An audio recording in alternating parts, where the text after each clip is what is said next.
Bien, buenos días. Vamos a continuar con el desarrollo del curso. Ahora nos toca ver las principales ramas del derecho público y del derecho privado. Y hemos visto la clase anterior, esta división entre el derecho público y el derecho privado que viene desde el derecho romano, y dijimos que se trata de una división de carácter exclusivamente pedagógica, académica, para mejor entender lo que es la experiencia jurídica, lo que es el derecho. Entonces, ahora nos corresponde seguir desarrollando este tema y explicarles las principales ramas tanto del derecho público como del derecho privado. Veamos primero las ramas del derecho público. El principal derecho público que tenemos en el derecho comparado y también en nuestro derecho, en nuestro sistema jurídico, es el derecho constitucional. El derecho constitucional se dice que es una disciplina jurídica cuyo objeto de estudio es la constitución del Estado. Es decir, el derecho constitucional lo que va a hacer es explicar y describir las normas de la Constitución. En la doctrina se tiene varios conceptos sobre la Constitución. Se dice que esta palabra tiene varias acepciones. Entre las principales tenemos que es una ordenación en general, la Constitución. En segundo lugar, es un sistema de instituciones políticas. Y en tercer lugar, se dice que es un complejo de normas jurídicas de rango superior a las normas ordinarias. Este último punto es importante porque de alguna manera nos está diciendo que en el mundo moderno, sobre todo después de la segunda mitad del siglo XX, se comenzó a hablar ya no de el derecho, del Estado de Derecho, sino del Estado constitucional del derecho. ¿Por qué constitucional del derecho? Porque se pone a la Constitución en el ápice del sistema jurídico, o sea, en la cima del sistema jurídico como la principal norma estatal. Ahora, desde el punto de vista formal, la Constitución es un sistema de normas emanado de un poder constituyente, es decir, la Constitución nace de un poder constituyente, sobre las cuales reposa el ordenamiento jurídico y la organización política de un país. Toda constitución tiene dos partes, se dice en la doctrina del derecho constitucional, una parte si se quiere, que regula, una parte dogmática que regula el tema de los derechos fundamentales de la persona y la protección de estos derechos. Y por otro lado, hay una segunda parte, que es la parte orgánica o estructural, en donde la Constitución va a regular el funcionamiento de los poderes estatales, o sea, las relaciones que hay entre el poder ejecutivo, el poder legislativo, el poder judicial y los otros organismos estatales, como por ejemplo el Ministerio Público, el Tribunal Constitucional, la Defensoría del Pueblo, o también algunas otras instituciones como el Banco Central de Reserva. Entonces, el derecho constitucional es una disciplina jurídica que va a estudiar la constitución política del Estado. Ahora, tenemos también lo que se llama el derecho administrativo. El derecho administrativo se ocupa del poder administrativo, valga la redundancia, y de los organismos que de él dependen, en cuanto realizan actividades que tienen por fin la satisfacción de las necesidades de la comunidad. ¿Cuáles son las fuentes del derecho administrativo? Son, en primer lugar, la Constitución, porque en la Constitución, como les acabo de decir, se regula el funcionamiento de los organismos estatales, o sea, de la administración pública, del poder ejecutivo, del poder judicial, del poder legislativo y de los otros organismos estatales. Entonces, la principal fuente del derecho administrativo es la Constitución. Luego están las leyes administrativas, la Ley General Administrativa. En el Perú tenemos la Ley 27.444 que regula todo el tema del procedimiento administrativo. Tenemos también la jurisprudencia administrativa que puede nacer de la propia administración pública, pero también nace del Poder Judicial cuando se resuelven temas controvertidos, lo que se llama procesos contenciosos administrativos, donde se discute la validez o la nulidad de una norma administrativa, de una resolución administrativa. Y también es fuente del derecho administrativo, se dice, las costumbres administrativas. Entonces, el derecho administrativo es una disciplina jurídica, es una ciencia que va a describir el funcionamiento, o sea, va a describir las normas, los principios y los procedimientos de la administración pública, o sea, estas normas que regulan el funcionamiento de la administración pública. También tenemos como otra rama importantísima del derecho público al derecho procesal. El derecho procesal es importantísimo porque de alguna manera en los derechos procesales el objeto de estudio de esta disciplina son las normas, los principios que regulan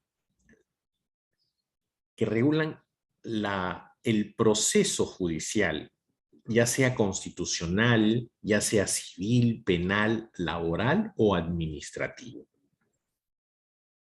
Entonces, en el derecho procesal lo que se estudia es las normas que regulan un proceso. Un proceso en donde se va a determinar o donde se va a resolver un conflicto de interés o una incertidumbre jurídica. ¿Qué es el proceso? ¿Qué se entiende por proceso? El proceso es el camino que recorren el juez y las partes dentro de la ley para solucionar un conflicto. Entonces, en un proceso tenemos al juez como el principal actor que va a resolver un conflicto de interés o una incertidumbre jurídica. Pero no se entiende un proceso si no existen dos partes que tienen pretensiones contrapuestas. Entonces, lo que se hace en un proceso es seguir las normas procesales, las instituciones procesales, para finalmente, luego de haber escuchado a ambas partes, el juez resuelva el problema conforme a los hechos y a las pruebas que se han actuado en el proceso y de acuerdo a la normatividad o a las normas que regulan el caso. Entonces, el derecho procesal objetiva el sistema de principios y normas mediante el cual se obtiene y se realiza la prestación jurisdiccional del Estado necesaria para la solución de conflictos de intereses surgidos entre los particulares o entre estos y el propio Estado.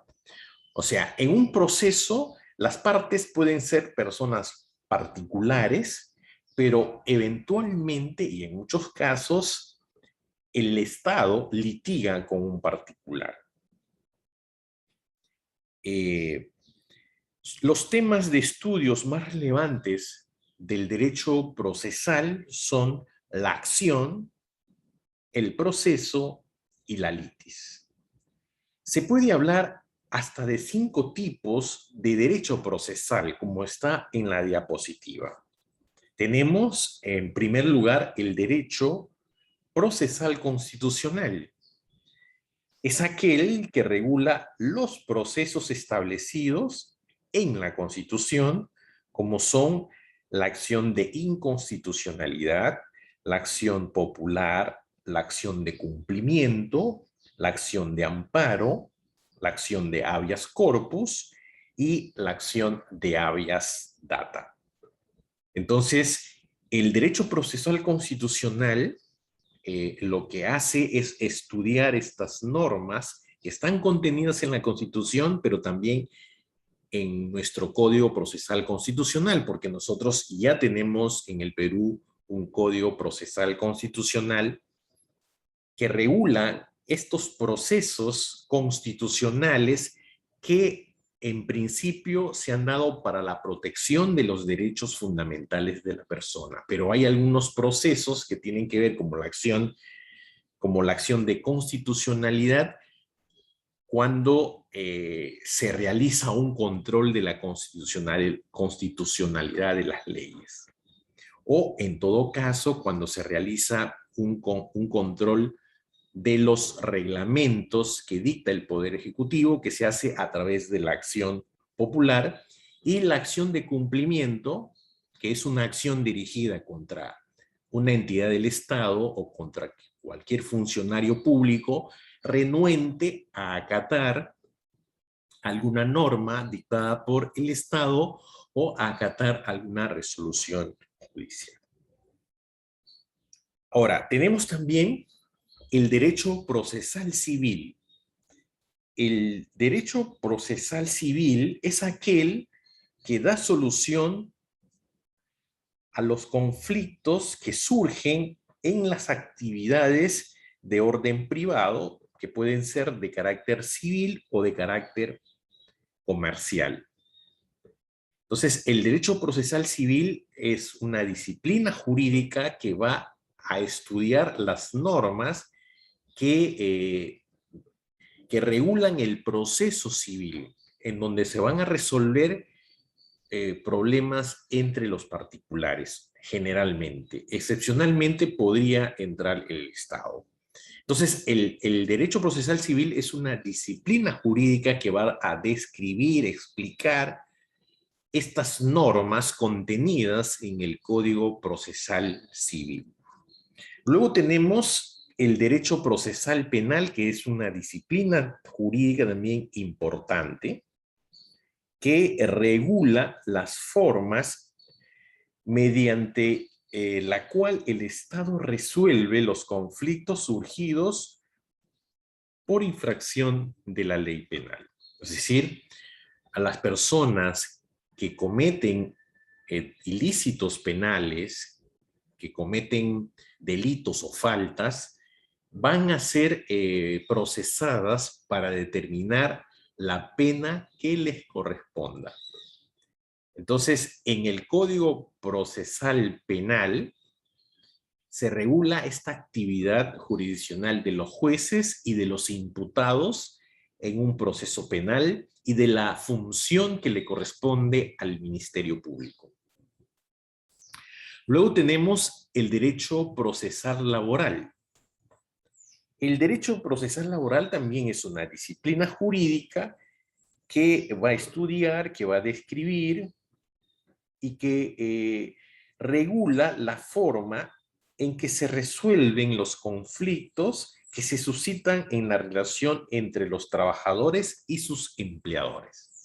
Entonces, en una relación de carácter laboral puede haber conflictos y estos conflictos se resuelven no solo aplicando en materia ya sustantiva la norma laboral, sino para resolver los conflictos, las demandas que hacen los trabajadores a sus empleadores, se van a resolver conforme al Código Procesal Laboral.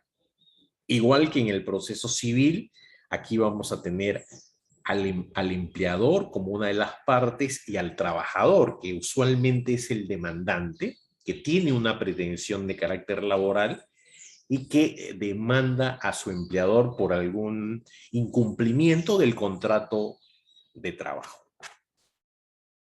Entonces, el derecho procesal laboral es esta disciplina jurídica que va a describir y explicar las normas que están contenidas en este Código Procesal Laboral. Y finalmente, tenemos el derecho procesal administrativo y contencioso administrativo. Es aquel que regula la solución de los conflictos administrativos, es decir, de los problemas de la administración estatal en general con los administrados.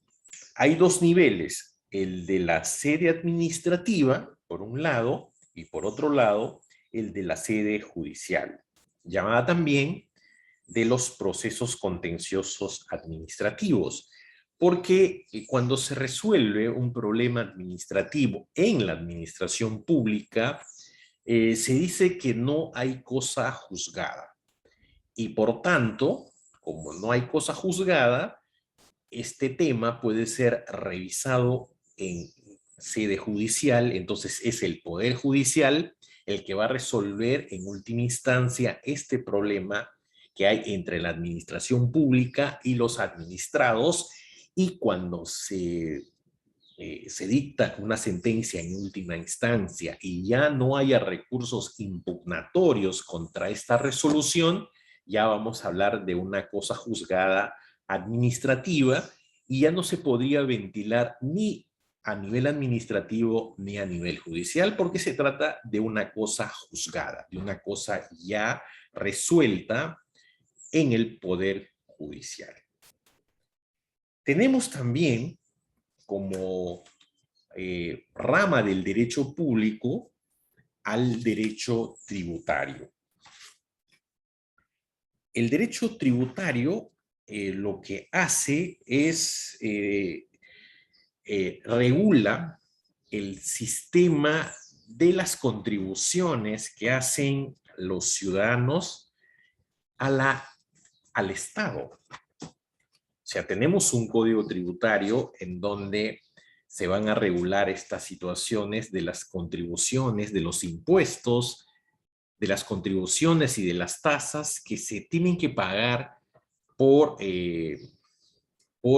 mandato de la ley de carácter tributaria. Entonces hay un código tributario y este código va a regular la función que tiene, en este caso en el Perú, la SUNAT, para el cobro de los impuestos que las personas, tanto naturales como jurídicas, tienen que pagar. Se trata de normas de derecho público, y ya hemos visto en la clase anterior que se trata de normas de interés público, de interés general, por un lado, porque con los impuestos y las contribuciones se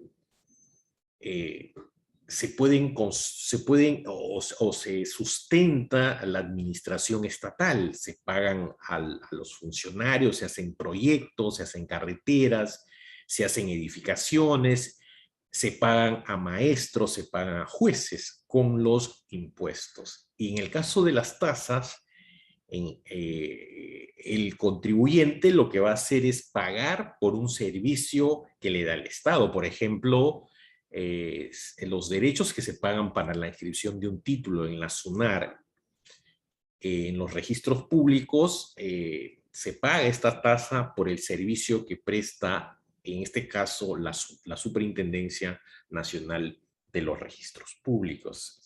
En la diapositiva no hemos puesto ni el derecho financiero ni el derecho municipal, que también son ramas del derecho público. En cuanto al derecho financiero, lo que les puedo decir es que se trata de una rama del derecho público que trata de los medios económicos con que cuenta el Estado para la realización de sus fines y del modo como se aplican. O sea, se trata de dos cuestiones, de los recursos del Estado y además su aplicación a los servicios que presta.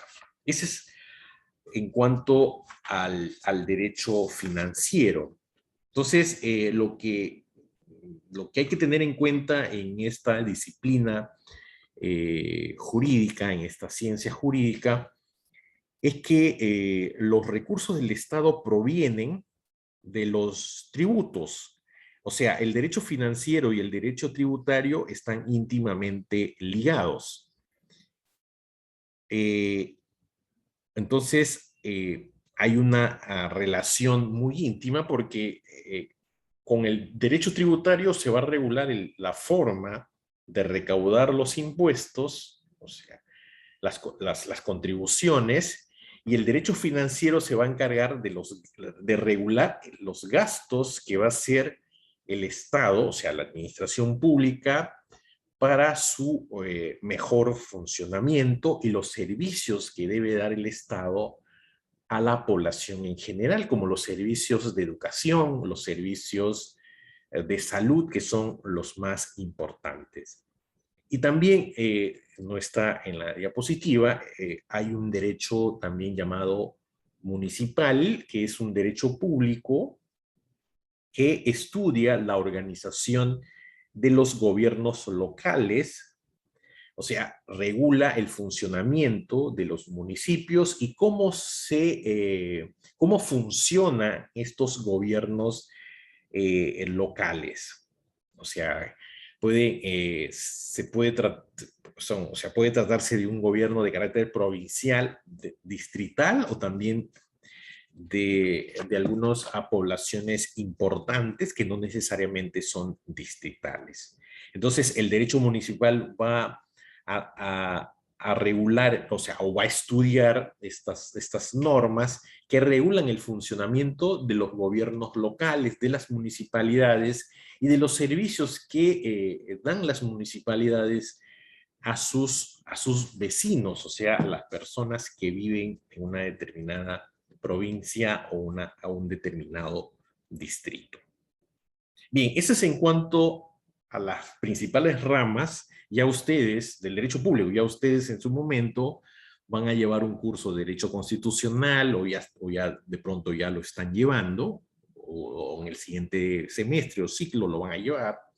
Derecho constitucional general, derecho constitucional peruano, hay un curso de derecho administrativo también. Derecho procesal van a estudiar el derecho procesal constitucional, el derecho procesal civil, el derecho procesal penal, laboral y administrativo. Bueno, el derecho penal también hay varios cursos. Y el derecho tributario conjuntamente seguramente con el derecho financiero. Ahora nos toca ver lo que son las principales ramas del derecho privado. Las principales ramas del derecho privado son básicamente dos. Uno es el derecho civil, que viene desde el derecho romano, el jus civilis. Es una rama de las más importantes del derecho privado. El derecho civil es la rama, es la disciplina jurídica más importante del derecho privado. Se ocupa en el Perú, por ejemplo, si nosotros seguimos la secuencia de nuestro Código Civil, se ocupa del derecho de las personas, de las relaciones que tienen las personas en su vida familiar, es decir, de las relaciones de familia, y de las relaciones patrimoniales que tienen las personas, en términos gruesos, en términos generales. Ahora, si nosotros ya damos una mirada más profunda a las instituciones que hay en nuestro Código Civil, podemos decir que ahí se van a ver el tema del derecho de personas, el tema de los actos jurídicos, el tema del derecho de familia, del derecho de sucesiones, de los derechos reales, de las obligaciones, de las fuentes de las obligaciones, de la prescripción y caducidad de los registros públicos y del derecho internacional privado. ¿Cuál es la importancia del derecho civil? El derecho civil es importante por su generalidad de su aplicación y por la función supletoria que desempeña. Eso lo podemos ver en el título preliminar del Código Civil. Se señala que las normas del derecho común, o sea, del derecho civil, se aplica supletoriamente a cualquier otra norma, tanto pública como privada, en la medida que no sean incompatibles. Por otro lado, la Constitución, que tiene el derecho civil, son normas que se aplican a todas las personas sin distinción alguna. En nuestro país, las personas nacionales, o sea, los ciudadanos peruanos y los extranjeros, tienen iguales derechos según las normas del derecho internacional privado que está en nuestro Código Civil. Ahora, la función supletoria, porque ya les decía que cualquier problema que se suscite en cualquier rama del derecho, sea público o privado, puede ser solucionado aplicando las normas del derecho civil. A lo largo de la carrera, ustedes van a estudiar varios cursos de derecho civil. Me parece que son hasta 8, 9 o 10 cursos que se llevan en función de los libros que tiene nuestro Código Civil. Nuestro Código Civil tiene 10 libros y en función de eso también se dictan cursos, porque se trata de instituciones que tienen sus propias particularidades, sus propios principios, como por ejemplo el tema de personas, el tema del derecho de familia, el tema de los contratos, el tema de los registros públicos o la propia regulación del derecho internacional privado. Y qué decir de los derechos reales. Ahora, en cuanto a la otra rama del derecho privado, se trata del derecho comercial, que nace, o sea, se desprende del derecho civil. Se dice el derecho comercial aparece en la Edad Media, sobre todo en las florecientes ciudades italianas, en ese entonces, que tenían un circuito comercial muy grande con el Medio Oriente y el mundo oriental. Entonces, el derecho comercial regula las relaciones jurídicas nacidas de los actos de comercio y de las actividades que desarrollan los comerciantes. Existen 3 criterios para definirla. Hay un criterio objetivo, que dice que el derecho comercial se refiere a los actos de los comerciantes como tales. Perdón, ese sería el criterio subjetivo. Ahora, el criterio objetivo, en este caso, el derecho comercial se ocupa de los actos mercantiles sin tener en cuenta las personas que la realizan. O sea, en el criterio subjetivo, que hace un momento me confundí, en el criterio subjetivo se trata básicamente de los actos que realizan los comerciantes como tales, pero cuando ya vemos el criterio objetivo, aquí no se ve si el sujeto que realiza el acto de comercio se trata de un comerciante o no. O sea, hay relaciones que se dan entre comerciantes, pero hay relaciones que se dan entre comerciantes y personas que no son comerciantes. Entonces, en el criterio objetivo, lo que se ve es que los actos mercantiles, o sea, no se tiene en cuenta la calidad de la persona que interviene en esta relación. O sea, se puede dar en la realidad una relación entre comerciantes, pero se puede dar una relación entre un comerciante y una persona no comerciante. Ahora, el criterio mixto, el derecho comercial se sustenta sobre los criterios anteriores. Es decir, el derecho comercial es el que se refiere a los actos de los comerciantes, por un lado, y por otro lado, se refiere a los actos de comercio que realizan los no comerciantes. Ahora, ¿cuáles son las fuentes del derecho comercial? Las fuentes del derecho comercial es el Código de Comercio, un código que prácticamente en el Perú, en la mayoría de sus normas, han sido derogadas, casi están inexistentes, este Código de Comercio, pero tenemos una serie de normas especiales que regulan estos actos de comercio, como por ejemplo la Ley General de Sociedades, tenemos también la Ley de Empresas Individuales de Responsabilidad Limitada, que son normas especiales importantísimas en el derecho comercial. Luego tenemos el Código Civil y las costumbres comerciales son las fuentes de este derecho comercial.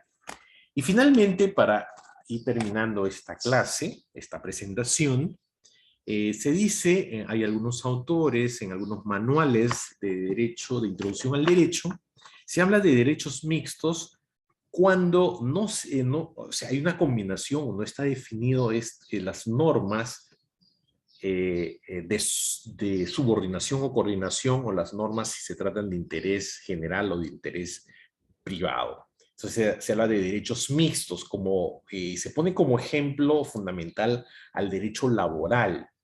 ¿Por qué el derecho laboral sería no solamente un de derecho público, sino de derecho privado? Se dice que las normas de carácter laboral que dicta el Estado son normas de subordinación, es decir, por ejemplo, cuando se establece las normas, las 8 horas de trabajo, cuando se regula, por ejemplo, el tema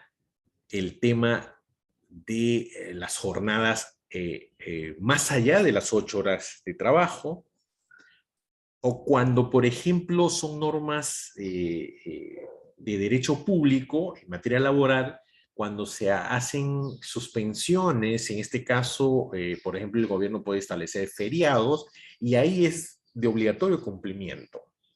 O sea, cuando se señala que un día no es laborable o cuando un día es laborable, y evidentemente tiene consecuencias cuando un trabajador trabaja en días feriados o no laborables. Pero esas son normas que dicta el Estado y son normas que los empleadores tienen que acatar sí o sí. Sin embargo, se dice que en materia laboral estamos en una relación de carácter privada, o sea, de derecho privado, cuando se establece algún tipo de negociación al momento de firmar un contrato de trabajo. Es decir, cuando el empleador y el trabajador entran en una negociación para estipular un contrato de trabajo, ahí están en una igualdad de condiciones. Y ahí se dice que no hay todavía subordinación. Están estableciendo las cláusulas que va a obligar tanto al trabajador como al empleador. Entonces, en estos casos, o en este caso, estaríamos frente a un tema exclusivamente del derecho privado. Por eso se señala que el derecho laboral tiene esta particularidad de ser a la vez de derecho público, cuando sus normas son de subordinación, y de derecho privado, cuando sus normas son de coordinación. Bien, con eso estaríamos terminando esta presentación. Yo les agradezco por la asistencia a esta clase. Muchas gracias.